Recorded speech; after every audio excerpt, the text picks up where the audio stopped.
I wish I could sit with the younger version of me just for a moment. I wish I could hold her face, look into her eyes, and say, "You're going to go through things you don't understand yet. Some of it will hurt more than you think you can handle, but you're going to make it. You're going to grow, and one day you'll look back at this little girl with so much love. And that's okay."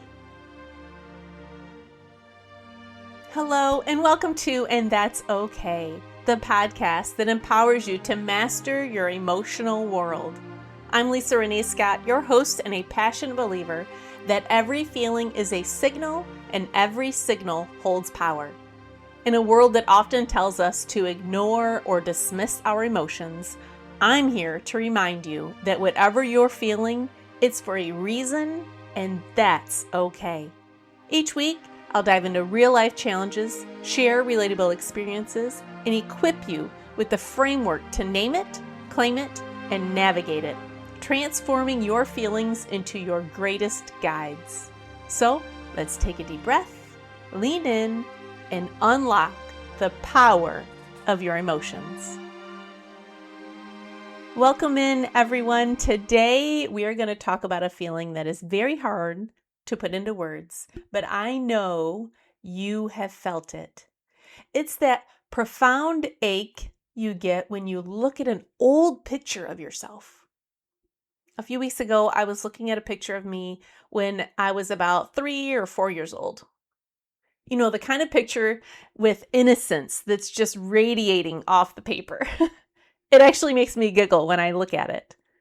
The eyes are wide open, taking in a world that hasn't bruised them yet.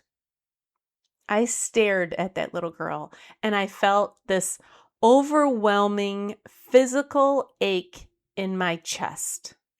I wanted to reach into that photo and protect her with all that I had. So I did something a little unconventional.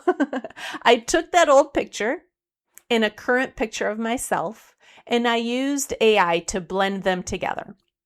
I asked it to create an image of the woman I am today, physically hugging that 3-year-old version of me. And when the image rendered on my screen, it actually took my breath away because it wasn't just a picture anymore. It was a visual representation of the exact healing I didn't know I still needed. Seeing my adult arms wrapped around her tiny shoulders broke something open in me. Because looking at her, I felt the weight of knowing. As adults, we have the roadmap. We know exactly where all the potholes are. And when I look at that little girl, I knew she was going to go through things that no one should ever have to go through. She is going to endure things, and life is not always going to seem fair.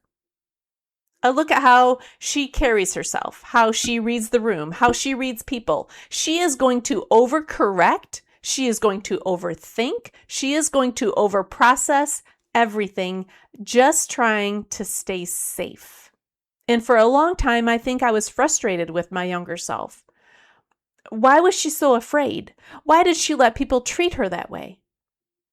We judge the younger version of ourselves with the tools that we only acquire because of what they went through. But when you see yourself, literally see yourself holding that child, that younger version of you, the anger dissolves. Because you realize she did her absolute best. She wore masks. She fought. She climbed. And she survived the things that built her into the woman I am today. I want to validate that feeling for you right now.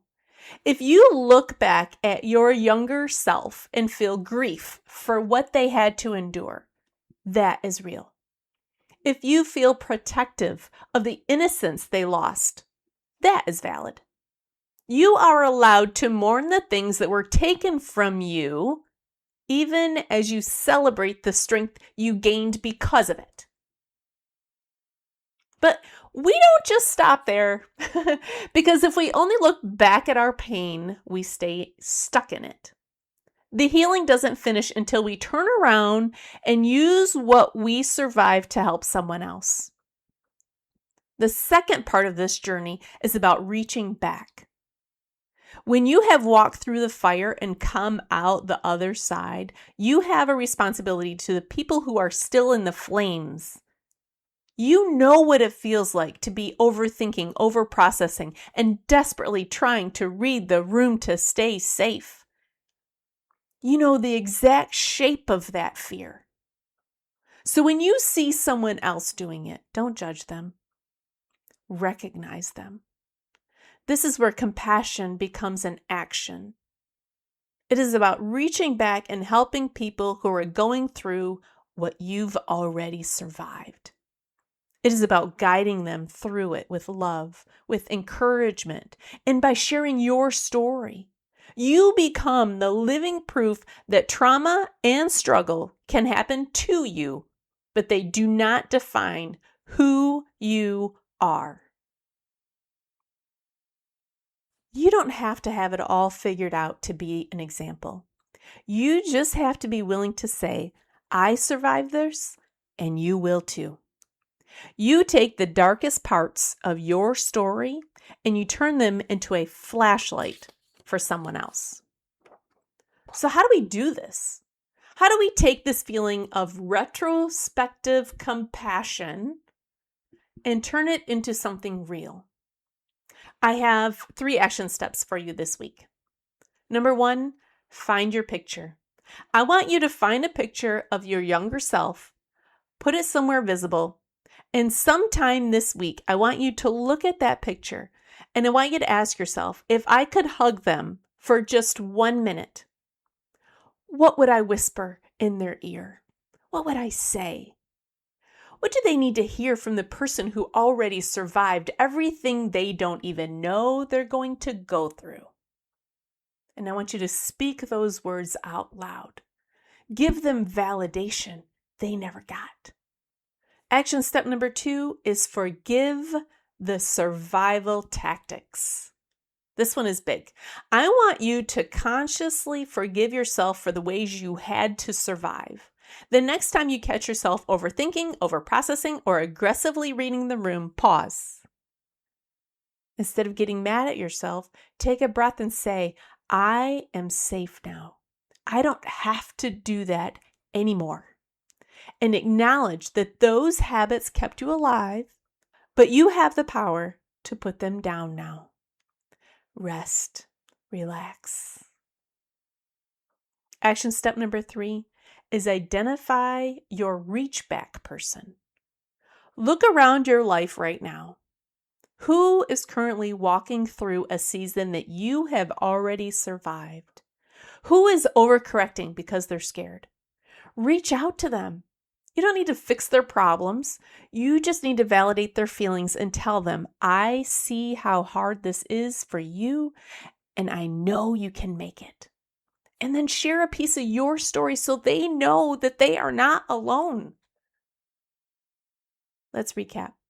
We started out by looking back, and we honored the innocence of our younger selves.